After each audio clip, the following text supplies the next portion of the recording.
All right, good morning. I just wanted to give everyone a feedback, and I appreciate everyone's suggestions and stories that you shared with me.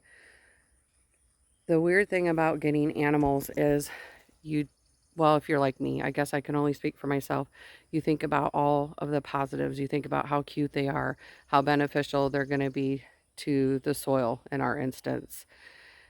You think about those things. You don't think about the things that go wrong. And unfortunately, when you own livestock or pets, it's just the reality. Um, it's a cycle of life, unfortunately. As for the duck that was injured, we did everything we could.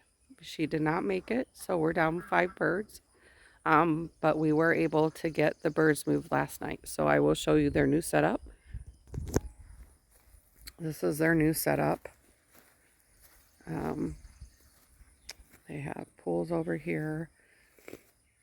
They have a big shed that they can go into. In fact, they pretty much have hung out in the shed. They haven't come out a lot. I know it's a lot of adjustment for them. So hopefully over the next few days they'll become acclimated. They have plenty of food and water. This, like I said, is the old chicken coop, and so it's split in two. So we have male ducks on the other side, and then now we have the females on the opposite side. So also wanted,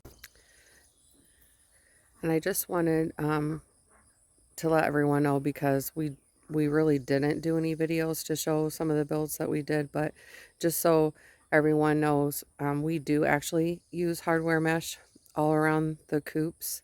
We don't on our tractors because we move them, but we, on all of the actual standing coops, there is hardware mesh buried around it.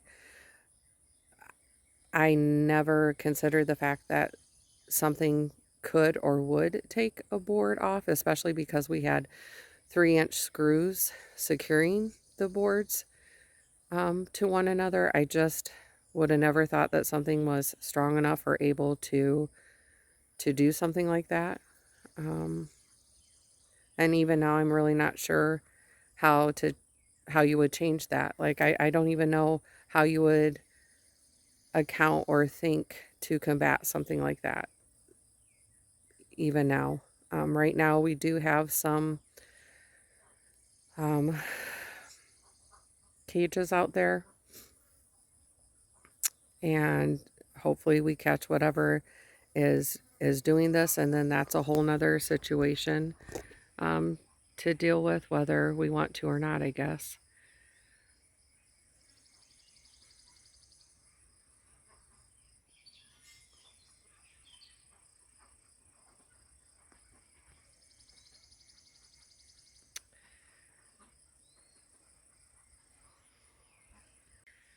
And I appreciate everyone's feedback about the type of critter that could do that type of damage.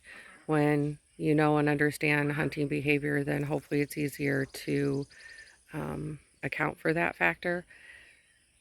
Now, my sister-in-law and my husband were out there, and they feel like they saw raccoon tracks like all over the coop.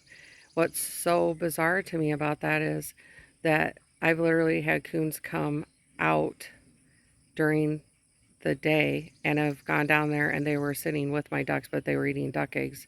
And when they had the opportunity to take out a duck, they never did. So that seems weird to me. And then also all of the things that I read about, they typically take the crop of the bird and leave the rest of the bird. But there were, in fact, raccoon prints all over the coop. Typically, when you think of um, three birds that were drug off, you don't think of a coon. You typically think coyote or a fox. So I don't know if it was a combination of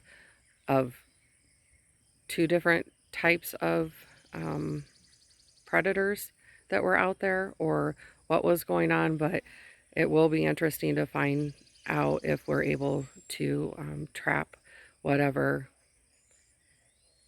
took out our birds and whatever keeps coming back.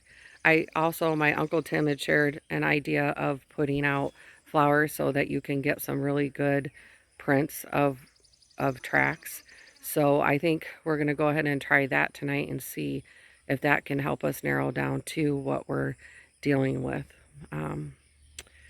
Didn't sleep real good last night and woke up multiple times, and I think because, you know, it's still in the back of my mind that whatever's out there is still out there, and even with moving the ducks, like I'm still a little concerned that if it's able to pull off a board that it's going to figure out a way to get into this one. So hopefully with the live traps set out and up next to the coop, hopefully that won't be an issue, but unfortunately is something that's in the back of my mind. Again, thank you for all of the comments and for those of you that reached out, and a big thank you to Rob's family who really stepped up to help us out by lending us cages and trying to help us figure out what's going on. We are really grateful to all of you. This is Family Thyme Farms. God bless, and we will see you soon.